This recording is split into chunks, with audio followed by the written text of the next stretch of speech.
You want to see if you can fix that? Hey, YouTube, welcome to another live broadcast. Check the thing from yesterday. I don't know. We are trying to figure out why Facebook is not going live tonight after we had such a successful night last night. But we will see if we can get the technical difficulties fixed with that while we get started over here. Tonight we are going to talk about intermittent fasting and nutrition 101.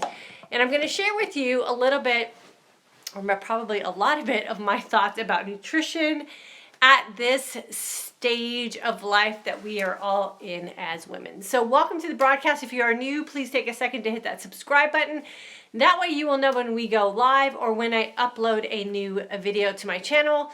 And as always, make sure you hit that like button and leave a comment so that I know that you were here with us this evening. I will go ahead and welcome everybody and answer any questions or comments at the end of the broadcast. So for those of you who are new, my name is Diane, and for the past 25 years, I have been helping women find nutritional plans and fitness programs to help them look their best and live their most authentic life. And in this community, we are doing that through intermittent fasting. So what I want to talk to you guys about tonight, and I'm going to get pretty straight with you guys and just kind of cut to the chase about nutrition and where it is we stand with nutrition as aging women in today's world and how it applies to intermittent fasting. So when I started my journey with intermittent fasting, I was pretty sick, even though I was in the health and fitness industry and I was doing all the very healthy diet things. But I wasn't really listening to signs and signals that my body was sending me. And because I was denying myself the opportunity to have that really intimate relationship with myself and learn to listen to those signs and signals, I ended up becoming, I guess, very sick at the time. Now that I'm healthy, I don't feel like I was that sick looking back, but I was not well. I mean, I could barely get my kids off to school in the morning. I would find myself on the couch sort of crying and feeling depressed. I couldn't lose weight. I was hormonally just messed up, and I was pre-diabetic and insulin resistant.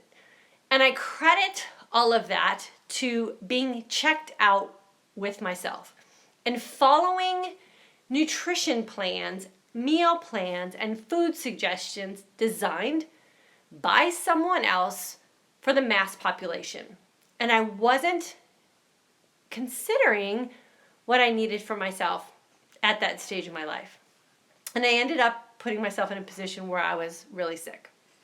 So what I want to explain to you guys today as far as nutrition goes and really as Nutrition 101 is, it doesn't matter what food plan someone develops for you, and it doesn't matter what app you're using to count your macros, and it doesn't matter what you're doing as far as counting calories in a day if you're not listening to those signs and signals that your body is sending you about the choices that you're making for yourself.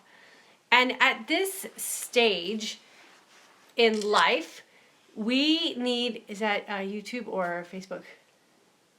That's... In this stage of life, what we really need to do is start thinking for ourselves. I mean, think about it. We don't have someone tell us when to get up in the morning. We don't have someone telling us to go to work. We don't have someone telling us when we need to go to the grocery store to buy groceries. We don't have someone telling us when we have to do laundry. We just kind of know when things get to a certain level in our own home or with our life, we just get things done. Why is it that as women, and especially as aging women at this point of our life, why are we depending on someone else to tell us what to do for one of the most basic necessities that we have for life and survival, and that's eating? Why are we still at a point where we can't figure that out for ourselves? We know the difference between what's nutritionally sound for us. We know it's not sound for us. We should know at this point what kind of foods or what kind of nutrition make us look and feel our best. And if you don't, then you really need to take the time to check back in with yourself and really formulate that intimate relationship that you need to have so that you can listen to those signs and signals, because those signs and signals are a lot more serious than just about a diet or losing weight. We get to a certain point in our life where those signs and signals can be life-saving. They can be those things that when something doesn't feel right, we can kind of check in with ourselves and look a little deeper into why it is that things are changing. I know for me, when I was starting to get sick and I had that, horrible couple of years of not being able to get up off the couch and barely getting my kids off to school and putting on all that weight, no matter what little tip or trick that I used to use from the past stopped working for me, I had to go back to what it was that I was doing that just wasn't making sense. And what I pretty much drilled it down to was I stopped thinking for myself and I stopped making nutritional choices that were best for me, and I was following someone else's plan. And I ended up putting myself into a position where my body basically revolted against it. And I kept denying those signs and signals, thinking that it was something else, like I wasn't working out hard enough, or maybe I was eating too many calories. And, when you get down to about 1,200 calories a day and you're eating 6 times a day and you're working out, super intensely out of desperation mode, gosh, you should be able to lose some weight. And I wasn't. And it wasn't that I was doing anything wrong. It was that I was desperate and I stopped listening. So I strongly urge and encourage and just pray that at this stage for us women, we really should just check back in and rely on the basic knowledge of what we know about nutrition. It's not anything that is so complicated that we can't just use basic nutrition 101 common sense. We need to drink more water. We need to stop drinking those sugary drinks. If we sit on the couch every Wednesday night or whatever night of the week the show's on and watch This Is Us and down a bottle of wine and eat a bag of popcorn, we're not going to feel our best, and we're probably not going to look our best either. We don't need someone else to tell us that. We know that already. Oftentimes, as women, we look for someone else to tell us what to do so we can sort of explain away or blame someone else for the fact that something's not working for us. I mean, think about it. If we have to figure out nutrition on our own and something's not working, then guess what? It's not our fault. It's whoever person's fault who developed that food plan or that meal plan or that recipe that didn't work for you. This can't be me. I didn't even do it. So oftentimes we are so dependent or so desperate, and I don't mean desperate in like a negative way, but it's desperate because we can't think about for ourselves anymore, that we want to have someone else do it for us so that we don't have to do the thinking and we can have an escape when it doesn't work. The biggest thing that I realized for even myself, and what I really try to teach women today, is you just have to do the work. There are some techniques and there are some little tricks and there are some little tweaks that you can implement that will definitely put you over the edge and get you to that place that you want to be with your physique, or more importantly, your health. But when all of that stuff just gets pushed aside, if all you did was use basic nutrition 101 common sense, you would improve your overall health, you would improve your energy, you would improve the way you look, you would improve the way you feel, and it doesn't have to be complicated. One of the main reasons that I don't tell women what to do nutritionally, like down to the calorie or down to the macrogram, is because most women don't want to do what I do. I'm very, very specific about what I put in my body, and I'm very regimented and I'm very repetitive. I pretty much do the same things over and over again. I'm not a chef. I'm not a big recipe person. If it takes more than 2 steps to cook something, it probably means that it's not going to get cooked in my house. My family knows that. I break my fast every day with the same exact thing, and I eat one other meal. My life around nutrition is very boring, but it works for me. And I'm in the best health that I've been in several years. I reversed a bunch of ailing medical situations that I was heading into as I started to age and my hormones started to change. I am very healthy, but I don't look for food as a source of entertainment, and I don't look for food as a source of I don't want to say enjoyment, because I definitely enjoy what it is that I'm doing with my food, but I have other things in my life that I value more than I do food. And I think for me, that was a big switch. And I had to also make that emotional connection with how I used food in my life and why I used food in my life. Because if you don't understand why and how food is fitting in your life, then no matter what nutritional plan you're following or what guideline you're following or whose, I don't know, recipe you're following, it won't matter. Because as soon as the toilet overflows, or as soon as your dog gets sick, or as soon as your grandkid throws all over your living room, you're going to be so stressed out that you're going to throw all that away anyways, and you're going to revert back to what it is we do when life's not perfect. And that's make bad choices about food. So we have to understand our emotional connection to food, why it is that we want to do what we're doing, not only for the physical aspects of it, but for the health aspects of it as well. And when those things become so important to you that no matter what, you're not going to revert back to emotional things that are going to be excuses for why it is you're not going to do the common sense stuff with nutrition, then you don't have to rely on anybody else anymore to tell you when to eat and what to eat and why to eat, because you're going to have that all figured out for yourself. I often use the analogy of, women at like birthday parties. You're invited to some kid's birthday party at Chuck E. Cheese or something, and there's cupcakes and pizza. And in our family, we have a rule that we don't eat at Little Johnny's party. And Little Johnny could be anybody, but my husband and I, we don't eat at Little Johnny's party because Little Johnny has a party like every weekend. And it's not our responsibility to eat cupcakes and cake and cookies and pizza at someone else's kid's celebration. We just have that rule. And the same thing holds true for us women at work. It's not our responsibility to eat the table full of crap that someone else unloaded on the office because they don't want it around their house. It's not our responsibility to make someone else feel better about bringing in some crappy food that they don't want to eat. We have to set up our own boundaries. So we're at a point in our lives where Nutrition 101 has to come back to us. It has to come back to what it is that we want and why it is we want that with our nutrition today.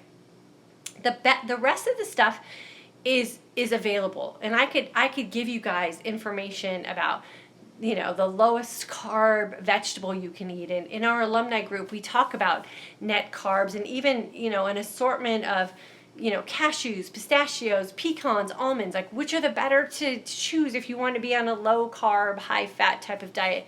I can break all that down for you, but it won't matter if you don't figure out for yourself why it is that you need to make these nutritional changes. So the best advice I can give you is do a little bit of work on that. We work on that a lot in our courses. We do that in our basics course. We're going to do that in the holiday mini course a lot because, like I said last night, holidays are a time when emotions are raw and we tend to turn to food because it's just there. It's plentiful. We have traditions. We have crazy aunts and uncles that we're going to be spending Thanksgiving with or Christmas with or Hanukkah or whatever it is that you're celebrating around this time of the year. And we have to create our own boundaries and figure out what it is that we want and why it is that we want it, so that we don't fall victim again this year with feeling guilty when January comes around because we made bad decisions for ourselves. And don't rely on someone else to tell you what it is you're supposed to eat. We are grown-up women. We're raising children. We're probably, some of us have grandchildren. We have jobs. We've held down a house. We've managed more things than we probably wanted to in our lifetime. We can figure out what foods to eat to make us look and feel our best. I definitely never mind guiding someone. And like I said, I will always share my tips and my tricks and my little tweaks, but I cannot tell you verbatim what it is that you need to eat. It's not my responsibility. And I would be overstepping my bounds if I did that to someone. I don't have a right to tell someone what to eat. Like I said, I'm very repetitive about what I do, and most women don't want to do what I do.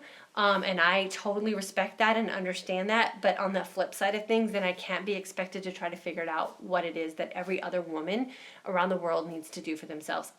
We have women from all over the world in this course. Half the time, I don't even know what food's available for most women.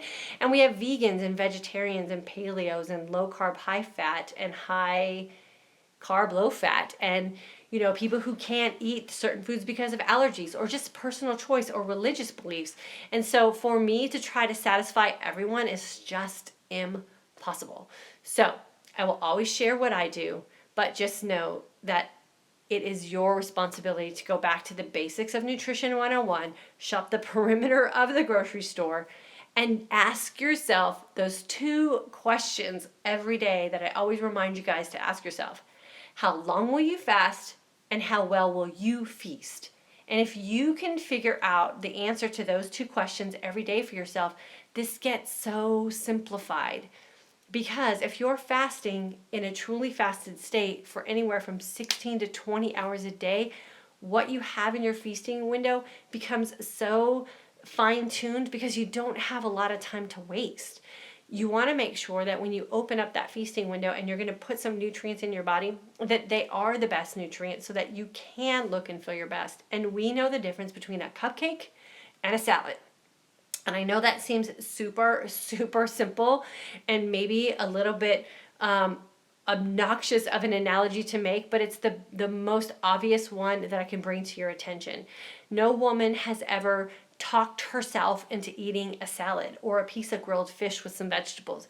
But man, we'll spend all kinds of time talking ourselves or trying to justify eating a cupcake at a party, right? Why do we do that to ourselves when we know the difference and what that's going to do for us in the long run? So rely on Nutrition 101. Rely on what it is that you already know about nutrition, just the basics. That will never fail you.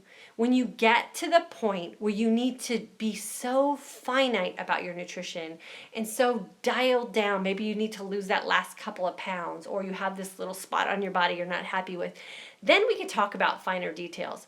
But for most of us, myself included, I have a long way to go before I have to get my nutrition so dialed down and finite that I have to worry about every little thing, even the good stuff, right? So there's plenty of nutritional choices.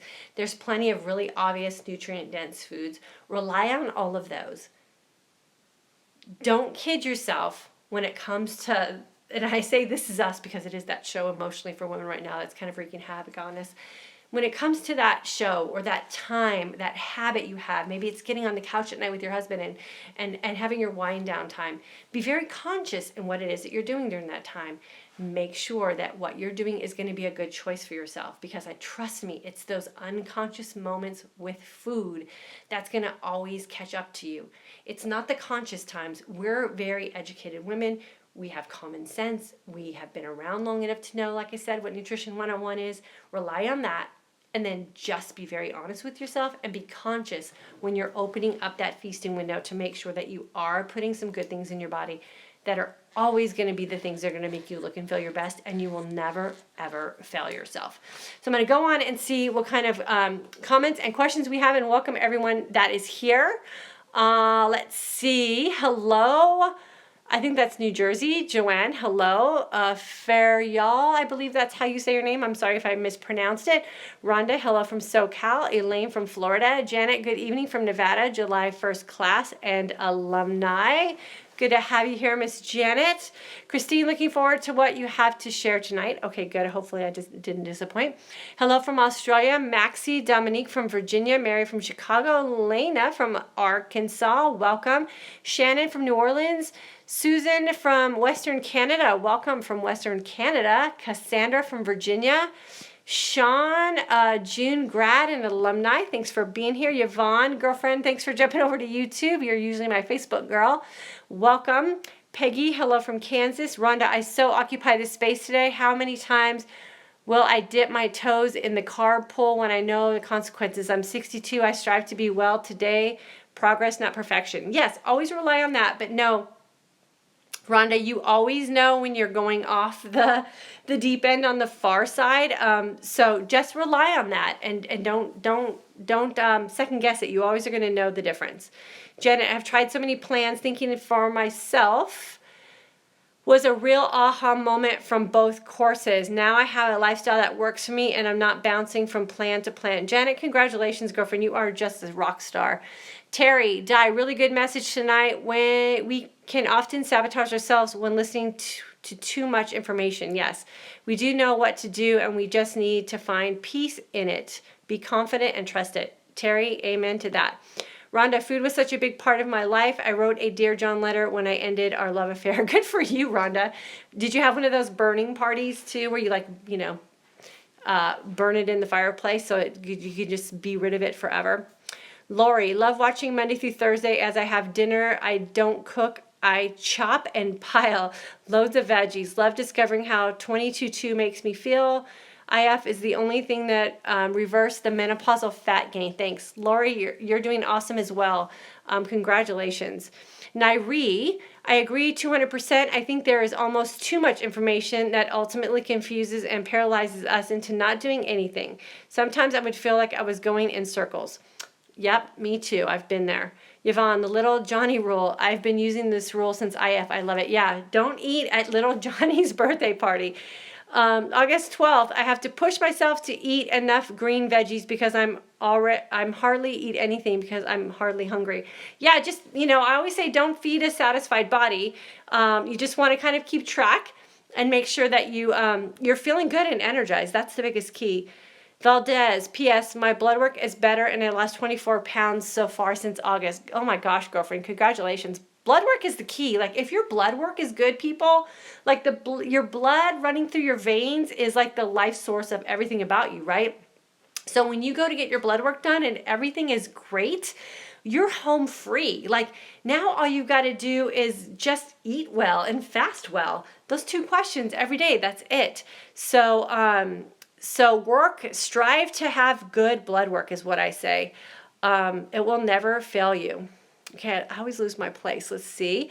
I'm very repetitive too. Love the structure. I will prep food for lunches and have the same thing and never get tired of it. Terry, I don't either. We go out to eat for variety and complexity, I guess, sophisticated food. And when we eat at home, we eat very, very repetitive.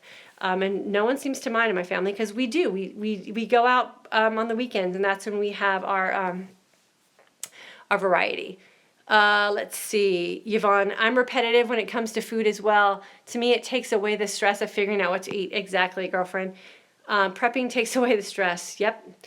Terry, and I work from home. I will prep my lunches on the weekends. Good for you, Terry. Sean, I'm the same way with breaking my fast, Diane. I love my shake and it satisfies me so well that I really want later and some good veggies and maybe a small protein. Nothing wrong with consistency. I don't think so either. Lori, that's why I chop and pile. I love what works for my body and keep it simple. Colorful, beautiful, simple farmer's market food makes me happy. Good for you, girlfriend. Gretchen from Minnesota, welcome. Jenny from Seattle, welcome. Marina, it is basic. The temptations are just horrible. We need to have our why. We're doing this posted to remind us everywhere. Thanks for tough love. Oh, girlfriend, you are welcome. Rhonda, let's see. Angela, 8-12 class. What to eat isn't hard for me. Discipline and willpower not to give into sugars. Cravings are so hard. Perimenopause sucks. Angela, the more you stay away from sugars and carbs, the less you crave them. They are so addictive. So you got to kind of break it. And then you'll have less cravings. I found that when I was using stevia in my coffee, I talked about this a few weeks ago, that it made me crave more sugar throughout the day. So I just ditched it in my coffee.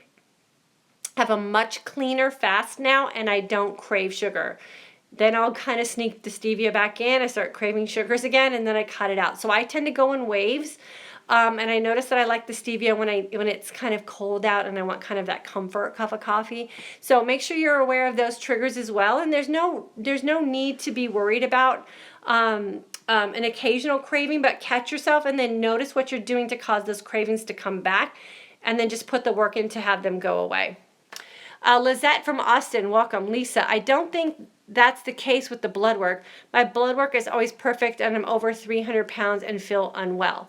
Well, then you have to do what it takes with making decisions that are based on looking and feeling your best, Lisa. So I would say if your blood work is fine, but you need to lose a significant amount of weight, then your food choices are probably related to why. And figure out why it is you want to feel better. And when you figure out what the why is and why you want to feel better, and if you want to lose weight, the why you want to lose weight, then you have to make that like the life source of who you are and all the decisions that you make, and you don't let anything throw you off track from that. Then it becomes an emotional situation. And once you figure out the emotional side of food, then you can get rid of all of that and have everything else match that blood work. I have 2 weeks in IF in, and I do find I have more energy, but a long way to go. That's okay. As long as you're doing the work, Lisa, you only got time, right? So just keep the work going and you'll get there. Lori, 2 friends hadn't seen me for 4 months, come to visit. They asked how I lost so much weight. When I'd struggled for 4+ years, I explained IF and they said, let's do it together for the next 3 days. Oh, awesome. That's super fun. Lisa, you should consider joining our intermittent fasting for today's aging woman course. We deal with some of the emotional stuff with food as well, a lot more than we do the carbs and the calories. So you might be able to kind of identify some of those whys that you're struggling with and see if you can get yourself on a system that will get you through the long haul. Okay, so let me see my friends over here on Facebook, and I'm sorry that it didn't connect in the beginning. My husband came through and eventually got us connected. So what we'll probably have Kara do is either post the entire video here, or you guys can go over to my YouTube channel and catch it from the beginning over there as well, because it's posted from the beginning there. Liz, makes sense. I could never follow someone else's eating plan. Yeah, I did, and I taught other people's food plans. And it's exhausting, and it's super hard for a coach, like a health and fitness coach, to teach someone else's plan to someone, because then it's sort of like third or fourth party. And so what I have really found as someone who is just fascinated by nutrition is that it works so much better in the long run if we just do it ourselves. And so if you're struggling, the best thing that you can do is just figure out what foods work for you. And that's where the authenticity part of it comes. You know, I always say we want to make nutritional choices that are going to make us look and feel our best and live our most authentic life. I can't live my life authentically if I copycat someone else and I'm trying to follow what it is that they're doing that makes them look and feel their best. And the same thing holds true for you guys. It's so irresponsible for me to just sort of regurgitate what I'm doing with my food and expect you to follow it and get exactly the same results, because your life is so much different than mine.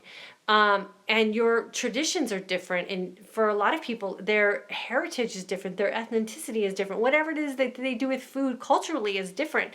And so we really have to get to that authenticity part of it too, because there's nothing worse than living someone else's life.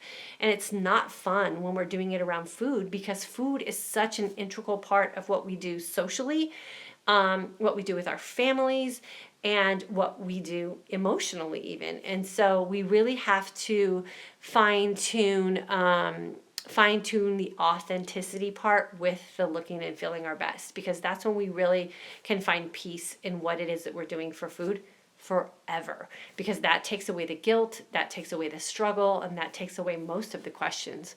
Hello from Pennsylvania. Maria, I believe it is. Just what I needed to hear. Awesome. So glad. Ruth from Australia. Welcome from Australia.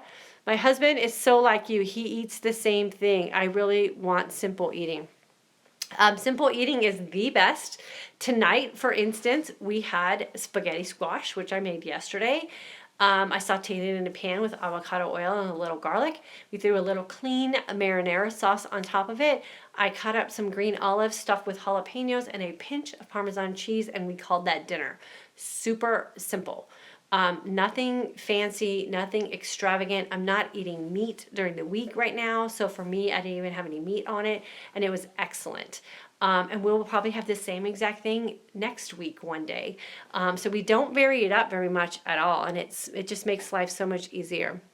Gina, hi Diane, just jumping on. I'm finding I'm no longer want bad foods that make me feel bad. Gina, congratulations. That is the best. Ruth, I lost 55 pounds, gained at menopause using low carb, high fat and IF. Ruth, congratulations. Okay, cool. So I'm going to jump off. I just kind of felt like I needed to get that message out to you guys because I know a lot of you hold out and wait for me to give you a plan. And the best thing I could give you guys is advice and share my own personal experiences with you and the knowledge that I have about intermittent fasting and what it can do to heal our bodies and balance out our hormones as we age. So the rest of it is where you guys fill in the pieces to the puzzle and make it work for your life. If you want some information about how to intermittent fast correctly, of course, we're having our mini course for the holidays starting November 4th. We call it a mini course because we are going to run it through the day after Thanksgiving. So we're going to condense it down a little bit and add in some information that's very specific to fasting around the holidays. So hopefully it'll give you guys the confidence to get through the holidays and then beyond. And we're making this course so comprehensive for you guys that will also put you in a position where you can jump into the alumni course as well. So it's the perfect time to jump into the basics course if you haven't done it. If you're in our basics course and you want to go a little deeper with intermittent fasting and the emotional aspect of it, we start the very first week with your food story. It really is eye-opening when we kind of put those pieces together, why it is we are where we are with food and nutrition and diets and why we failed so many times. We work on that in the very first week. It's a great time to jump into the alumni course as well. Registration for that will close out on the 28th. So we got you covered on both sides, the basic part and the alumni part. We're going to get through this holiday season together. We're going to get through it unharmed and unscathed because we as women have a right and we deserve to start the year 2018 feeling fabulous, feeling empowered, and not feeling like we have to make up lost time. We're going to do the work now because when we start that new year in 2018, we are going to start it both feet on the ground and we're going to be ready to power through. Now's the time to kind of set the foundation for yourself. Both courses are open, so make sure that you get registered. Links are available. We just closed out our first order for our intermittent fasting for today's Asian woman t-shirts. So those are off to the printer. Those are going to get printed and then they'll get shipped out to you. We're going to get them out to you as fast as you can. We will start a new t-shirt in November, so keep your eyes open for that. We will post it here so you guys can see that as well. So we're getting a new design together. It will be either a long sleeve or a 3/4 sleeve shirt, and we're only going to introduce one t-shirt a month so that we can get things processed through the printer pretty quickly, and I just don't want to have to deal with a bunch of inventory and stuff, so a little selfish on my part, but making sure that you guys always have a fresh shirt that you can look at. And then Kara will be sending out messages to all of our star students of the week, our students who are sharing their transformations and testimonials with us. You are a star student of the week, and when we feature you, we will offer you a free t-shirt as well. So we're going to get that sign-up sheet going so that we can get those shirts off to you guys in the next month or so as well. So awesome. Thanks so much for being on with me tonight. Thanks for sticking in with me, Facebook, even though we got started a little late. You can catch the full version of this video over on YouTube if you guys want to catch it from the beginning. Have a super night, and I will see you guys tomorrow night, Wednesday, 9 p.m. Central Standard Time, right here on Facebook Live and YouTube Live. Have a good night.